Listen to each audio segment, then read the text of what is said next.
Naomi! Ito, may kunin lang ako. Oh, Drew! Mukhang sakay na sakay si Stephen sa mga palabas mo, ah. Uy, kami mamaya makarinig ko sa'yo. Hindi, excited lang kasi ako na may pagiganti mo si Crizel. Ano? Merienda? Pwede. Saan tayo kakain? Oo, saan mo gusto? Actually, magme-merienda na kami. Right? Ah, talaga ba? Eh, kung si Naomi kayo, tanongin mo kung sino gusto niya makasabay magmerienda. Sure. Mami. Joke lang. Ayoko ma-pressure ka. Mukhang nakateritoryo na si Stephen sa'yo eh. Kahit old friends. Off limits. Sige na. Ay, hindi. Drew, ganito na lang. Magmerenda na lang tayong tatlo.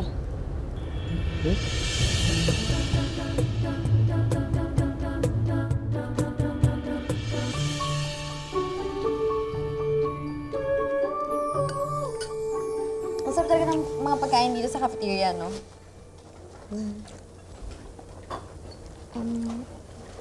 Gusto niyo ng halo-halo? Parang ang init kasi. Sige, bibili kita. Hindi. Ako na, Nami. Got it. Di ba bro, ako nauna. So ako bibili. O gusto ko bilang kita, ilan ba kailangan mo? 10? Oh, the line is now talking, ha? Alam mo, kahit bilang mo pa ng 10 halo-halo yan si Nami, meron na nagmamayari ng puso niya, and I'm very sure it's not you.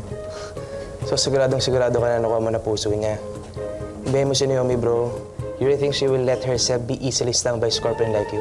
Uy, tama naman na. Guys, tama na.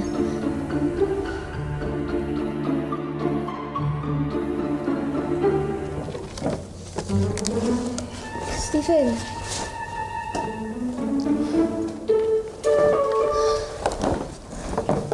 Naomi, sorry. Drew, di ba nasabi ko na to sa'yo? Sorry talaga, nabigla lang siguro ako. Ano naman eh. Ayan, sige na, umalis ka na. Nakatingin na sila gano'n. Sorry talaga, basta pag may kailangan ka. Oo na, sige na, sige na.